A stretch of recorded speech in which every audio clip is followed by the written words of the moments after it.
Hey tankers, and welcome back to World of Tanks with pr154. Today a bit of a special video. Here we are going to open up 70 of the Golden Armory Boxes. These have been provided to me by WarGaming. I guess one of the perks of being a community contributor. We get these nice things, and so accordingly we can open them up and we can see what is inside and hopefully form a bit of a value assessment of what is in the box. So having a look at the news article, this is what's up for grabs. There are 9 premium tanks that could be drawn from these boxes, including 3 new ones, including Udani, TL7 and Yagtika prototype. So we've got a tier 8 premium Russian heavy tank, we've got a tier 9 American tank destroyer with a 4-shot autoloader, and a tier 8 premium German tank destroyer. These vehicles we'll be reviewing separately. There's also a number of other vehicles that have been around for a little while. You've got VK7501K, Kampfpanzer 07RH, Turtle Mark 1, IS-5, Stridsvagn 81 and ISU 130. In addition to the premium vehicles, there are also these 2D styles. There are up to 10 2D styles that could come out of these boxes, and of course you've got the usual scattering of other items between premium accounts, credits, training booklets and what have you.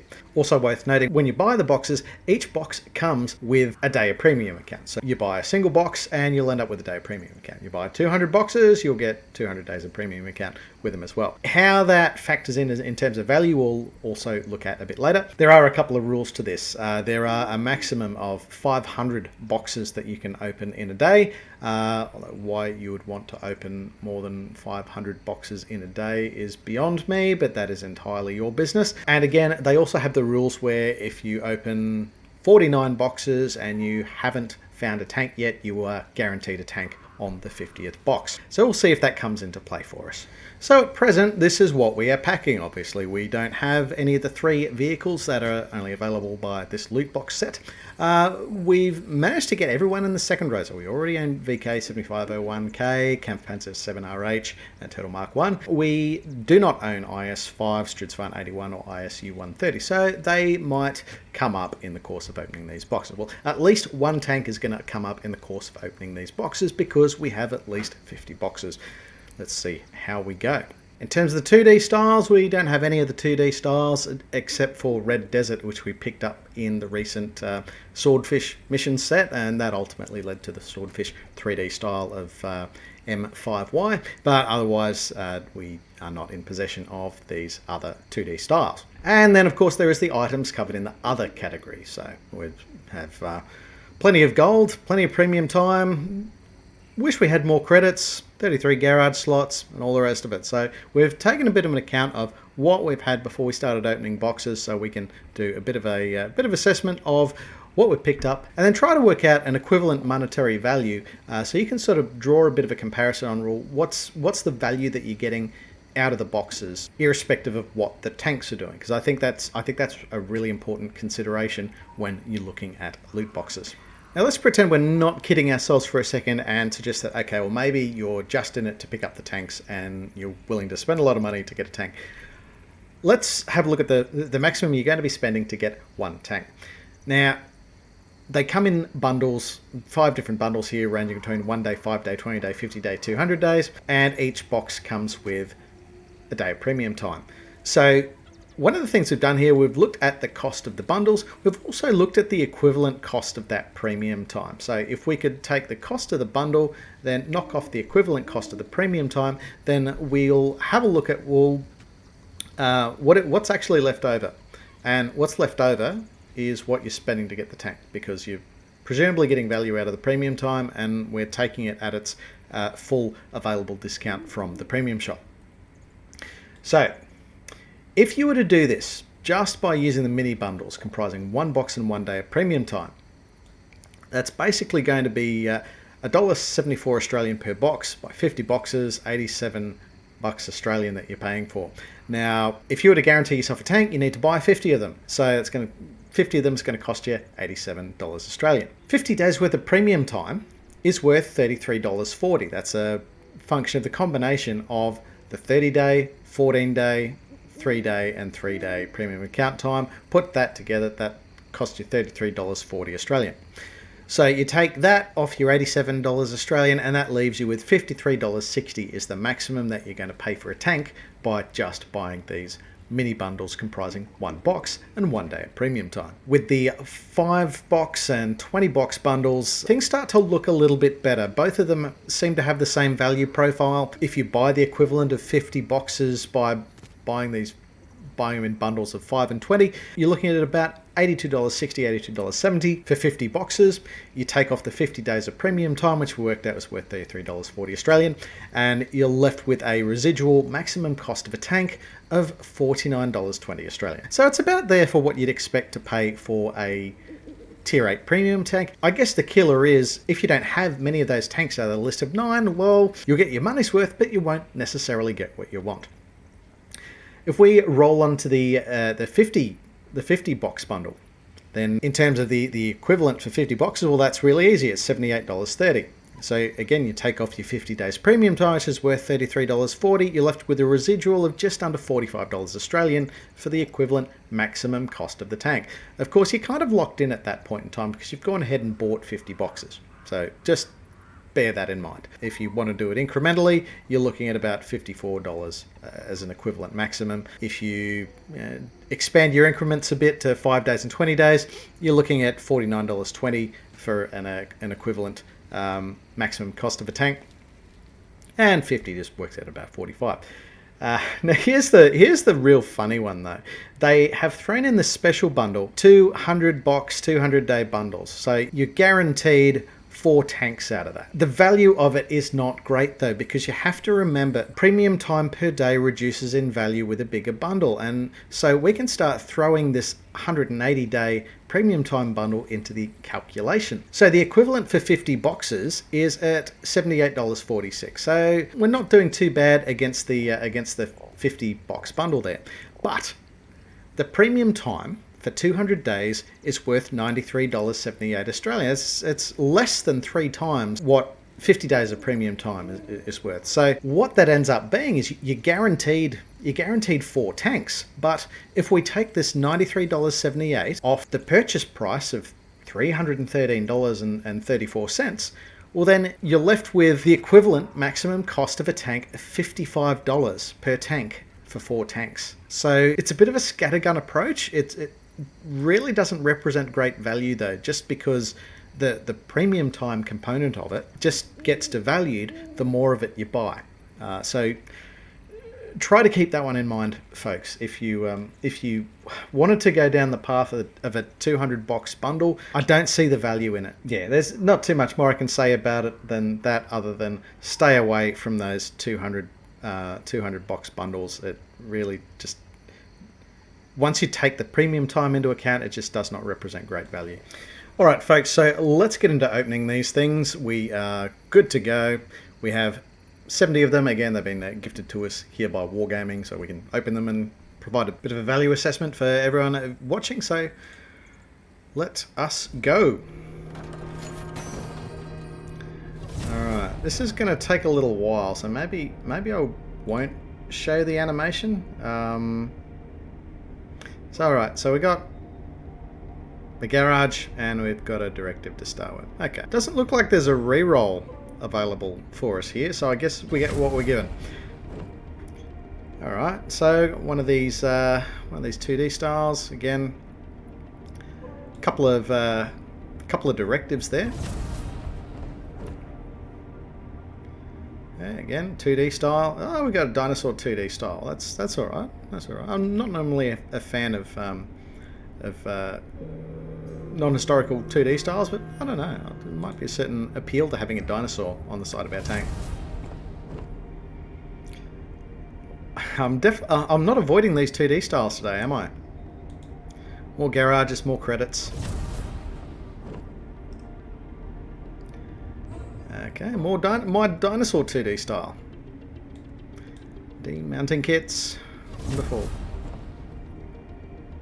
Personal reserves. A few of them now, as well as...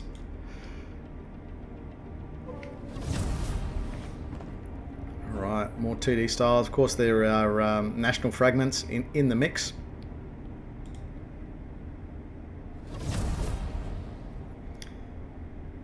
Lots of 2D styles.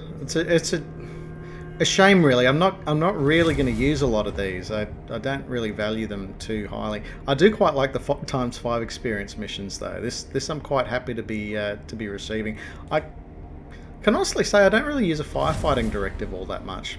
All right, well this is helpful. This is helpful. So they've got crew members, which are 0 perk. So they come, I guess, preloaded with Brothers in Arms. Also, they would be coming preloaded with 6th Sense as well. So you've effectively got a 2 skill, 0 skill crew, for want of a better description. So you can probably kick them off straight away on some useful commander skill like situational awareness or recon or something like that. So that will be quite handy to have. Right, personal reserves. Bit of premium time. That's the first time we've seen a bit of premium time come out of this. This appears to be really heavy on the 2D styles, doesn't it? Like, you guys might see value in it. I personally don't see a lot of value in it. I also don't see a lot of value in the national fragments. I really don't use them. My most extensive application of national fragments to date has either been trading them in at the trade-in event that we had well, it was the April beforehand, or using it as a limited trade in getting bits for the Object 780. So yeah, that's something I'm not seeing a lot of value in. I don't really use firefighting directives. I generally go for, say, something that would have given me the 6th Sense. I suppose I don't really need that anymore now that that's all been reworked.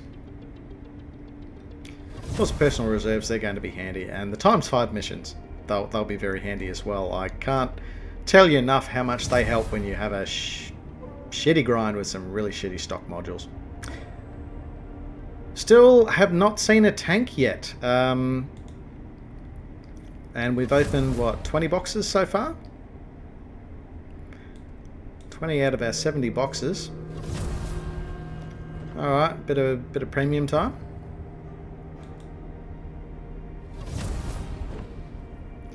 Okay, blueprint fragment for T4. So there are physically tank blueprint fragments, not just national blueprints. So that's probably a little bit more useful. Like they tend to automatically apply. I will invariably end up using them. I just don't use blueprints a lot because what that does is it accelerates you through the best part of that tank, doesn't it? Yeah, all right, more 2D styles.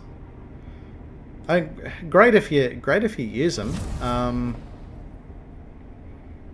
It's not so great if you don't, and unfortunately all these items are sort of factoring into a calculation of, well, every box you open is worth at least the dollars you put into it. But value is subjective. I already had 33 garage slots. Did I need garage slots coming out of it? Do I need 2D styles when do I need 2D styles when I don't when I'm not a fan of non-historical when I'm not a fan of non-historical 2D styles?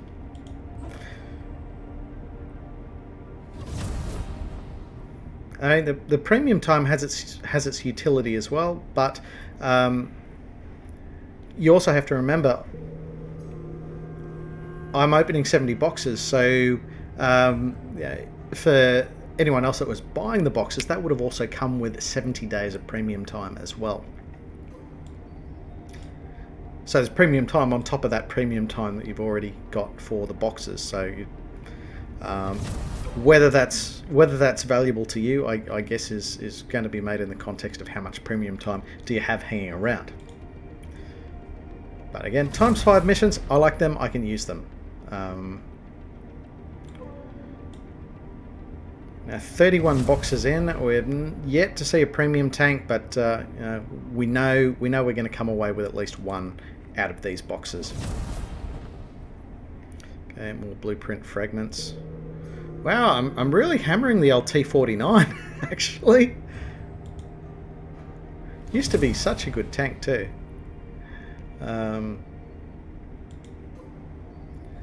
Hours and hours of personal reserve. What do we got? Don't tell me this is another. Okay, M6Y. That's a line I haven't really trekked down yet, but I'm sure its time will come. I've got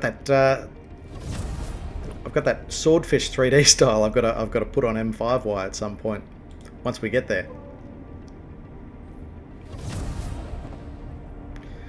Of course, lots of training booklets. They're always super handy. Great for just pumping up those crews. All right, box number 40 out of 70, and lots of personal reserves. Lots of directors. This firefighting one is. I guess I'm not going to have too many experiences of catastrophically catching fire for the foreseeable future. We'll see how that pans out. Lots of times 5 missions, so my stock grinds are going to be made as simple as I can, provided I can place top 10 by experience. That is the key for those times 5 missions activate. You have to win, and you have to be top 5 by experience. Alright. So that's useful. I mean, vent purge is always great for getting an extra 2.5% out of your crew. But again, those equipment boosts, like any directive associated with your equipment ordinarily cost you bonds. So I guess by having them, well, that's bonds that you're not going to spend to run that particular directive. Of course, your crew ones, they will consume credits at around 20,000 credits per pop. So what's that one? Conquer the Stars. All right, we are on box number 49, and have not encountered a tank. So here we are. Box number 50, what is it going to be? TL7. All right. Well, that was quite lucky then. We've got the Tier 9 premium American tank destroyer TL7, and that's come along with a few other bits and pieces as well. Okay, so we have played the odds, and it's been 50 boxes before we picked up our first tank there. Right, let us continue.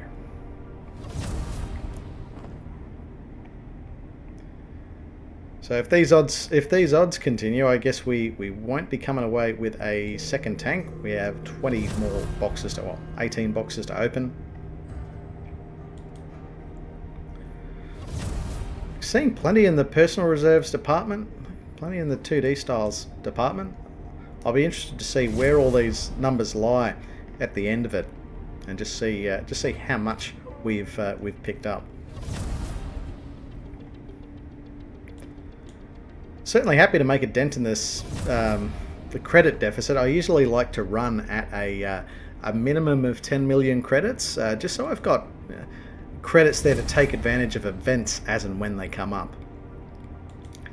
And now, of course, that includes on-track events. So the reason I took a bit of a dip is I've just bought one of the Italian medium tanks that's on track currently, and then fitted it out. So there's a bit of a credit dip associated with that one.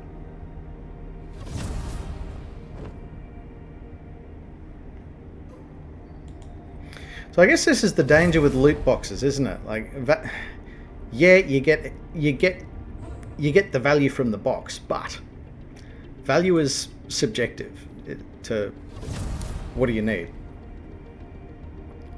If you formed a view on what you need, well, you're going to go and buy what you need, aren't you?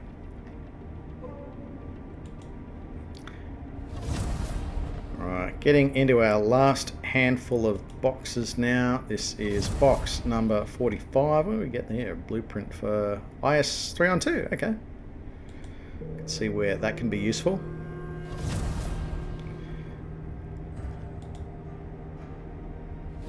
Okay, and just about there, we have 3 more boxes left. How are we going to go? 2 more. There's certainly no shortage of these 2D styles. I'll be interested to see how many of them we pick up. Oh, okay, our second last one. We have come away with Udani. That's the premium tier 8 Russian heavy tank. Very tough customer on the battlefield. It does have its weaknesses though, which we can discuss in a bit more detail at a later stage. And our final box, let us see what is in the box. Probably a demounted kit. No, it's 100,000 credits and event purge. All right, so that is that's it. Let's go and take a look at where this has all come to for us.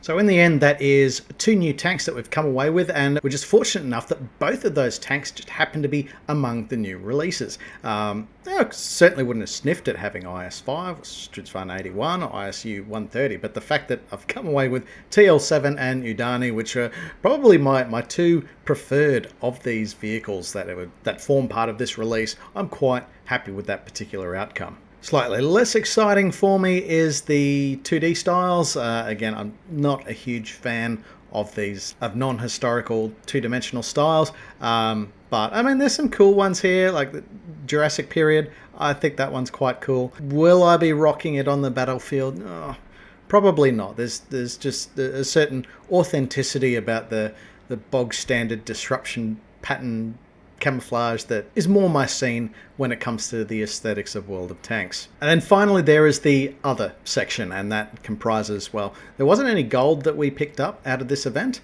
but we did get 14 days of premium account. Bear in mind also, buying 70 boxes, you'd also get 70 days of premium time as well. So had I purchased these 70 boxes rather than having them given to me by WarGaming for the point of showcasing and making a value assessment for you, then yeah, it would have been 84 days that I come away with. Quite a significant dump of credits here. That'll help out. It's still a long way from my target of 10 million, but beggars can't be choosers there. I'll just have to grind some of these prems to make up the difference.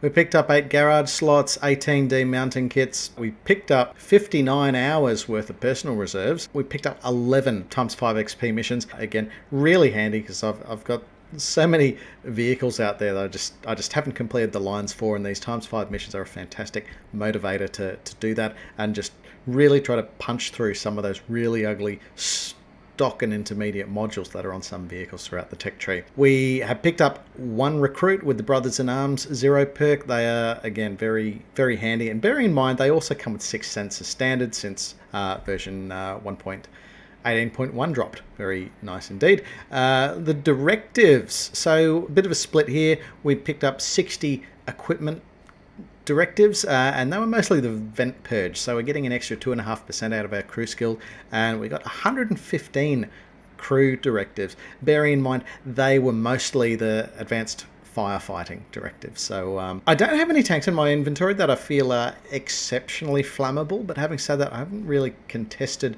too many Chinese lines, so I don't know, maybe that'll come into play a little bit further down the track.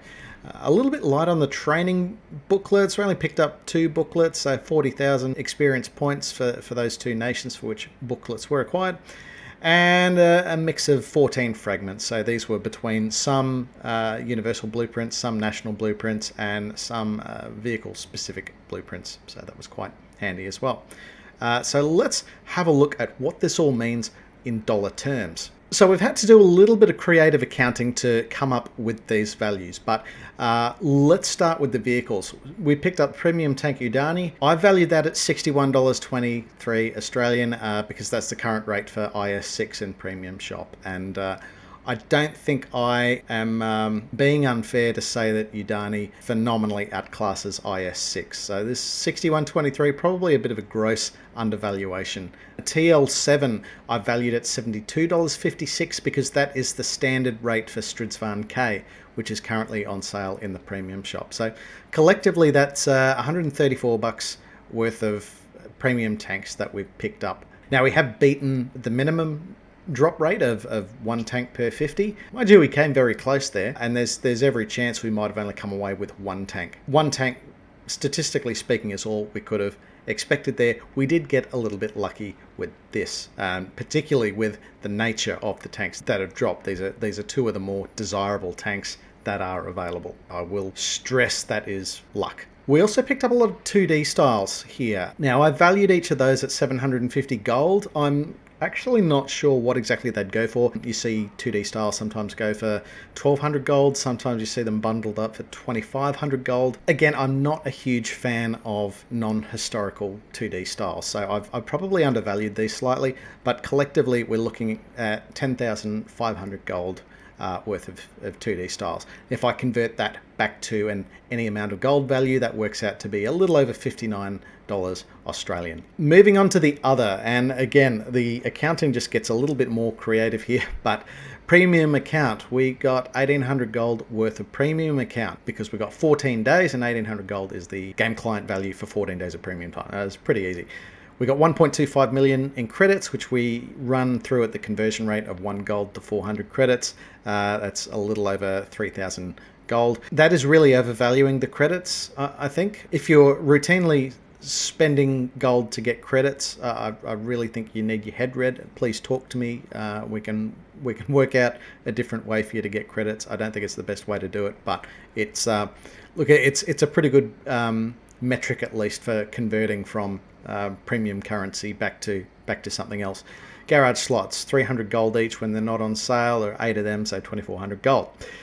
Demounting kits, 10 gold each. We got 18 of them, 180 gold. Combat XP, crew and free XP, we got 24 and 35 of them respectively, each worth 150 gold, so that contributes to the total there.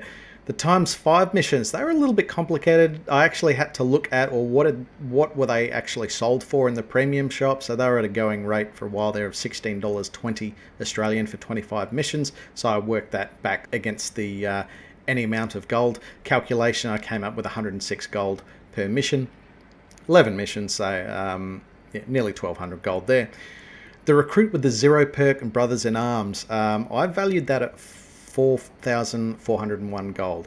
It's an oddly specific number, but it is based on 200 gold to get a crew member to basic training, and then to get its first perk you need to put another 201,000 crew experience into it. So a training manual will give you 250,000 crew experience for 2 million credits, of which 84% of that will get you to that first perk.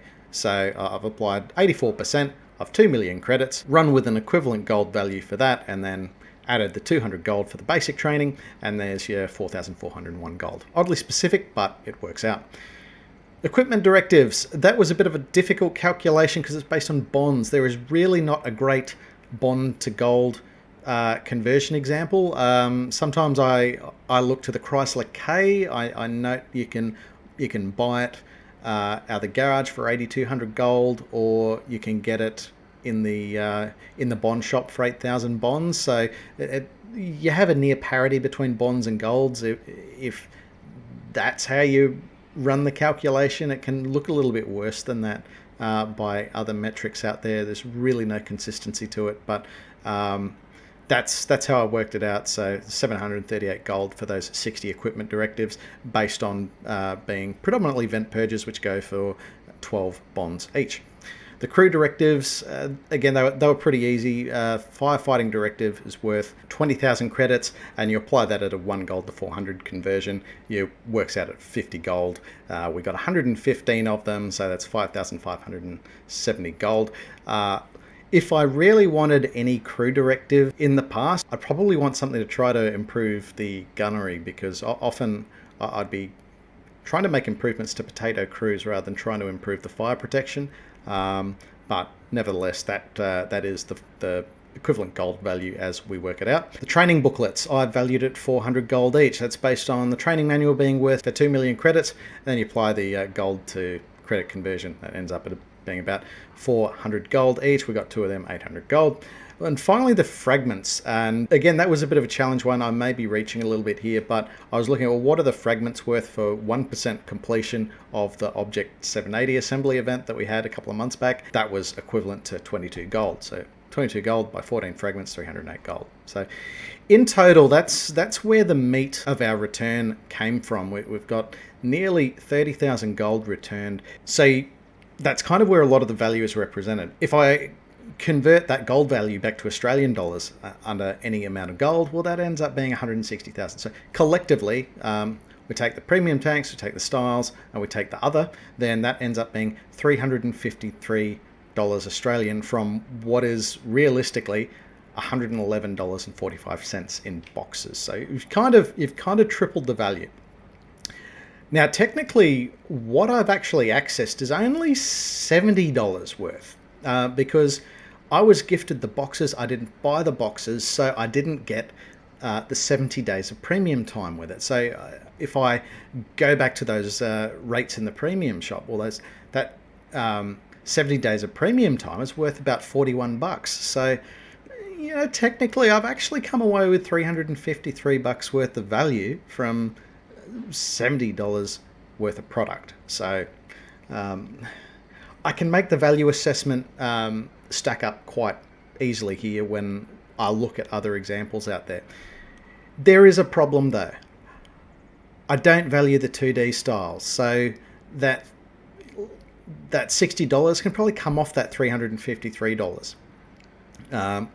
There's probably a few things in here that are not super important to me, like getting premium time when I already had 275 days of premium time is probably not a major priority for me. The credits are nice, but I think they're overvalued for reasons stated. In fact, anything where I've run that 1 gold to 400 credits conversion is potentially a bit overvaluing. I guess that's kind of where we are. So look, the boxes stack up. The boxes do represent good value. The maximum you're going to pay for a tank, don't know which tank, but a tank is going to be in the order of about $55 Australian, which, you know, you compare that to IS6 in the premium shop there for a little over 60 bucks. So I think the value is there. The problem is the overall value is measured in all this fluff. Whether this fluff has value to you is entirely subjective. Full disclosure, I'm not really a fan of release of vehicles using this model. I thought they were onto something really good with the Battle Pass Chapter 4 model where they released the Ship Tech TVP. I thought that was fantastic. And if there was a view formed that, or maybe that was too easy and they weren't selling enough, well, wouldn't you then just adjust the points requirements for the levels to suit your expected return on the vehicle? That would just make more sense to me than in similar vein to World of Warships, where vehicles are coming out by loot boxes. Now, granted, this appears to be a World of Tanks Asia only thing. It's not a worldwide thing, and from a limited amount of research, I guess I can see that Asian cultures seem to have a higher tolerance of gambling mechanics or gacha mechanics in their gaming. So, but I guess here in Australia, I mean, we call it gambling rather than, you know, an exchange of services. You could justify it with Last Waffenträger, and you could justify it with holiday ops because they're infrequent events, and often that is something that's part of people's regular spending calendar, with picking up loot boxes, as you know, to top up the gold, top up the premium time, get a good deal on credits. The value is there, and it's here with these boxes as well. But 2 months out from Christmas, maybe 6 weeks out from the commencement of holiday ops, let's be real. Do you need that when you've already mentally locked it in your budget? No, I'm gonna get myself 80 holiday ops boxes, and that's my premium time and credits treat for the next 6 months. Because what we're seeing here, I guess, is if you increase the frequency of the events, then the value of this other section diminishes, because people are then just pumping up their premium account or their credit position or their whatever position. They're bringing in a whole heap of assets that maybe they're not going to see utility in. And yet on paper, you keep the lawyers happy by saying, yeah, well, look, at whatever you pull out of the raffle, it's valued proportionally to what you spend, but it's not what you wanted to spend your hard-earned on. And I think that's the problem, and I think that's going to be the most difficult thing to reconcile with this if it becomes a more regular fixture in the World of Tanks Asia calendar. So we will watch this space. I would really much prefer a return to Battle Pass Chapter 4 style of delivery of new content, like we did with Ship Tech. I thought that was fantastic, and I'd be so stoked to see a return to that rather than a further propagation of loot box mechanics as a vehicle release tool. Anyway, that's all I've got to say about that. Great tanks, good mechanics, great value, but value is subjective, and that subjectivity will start to bite a little bit harder the more closely packed that these sort of events start to arrive. In the meantime, happy tanking, and take care out there.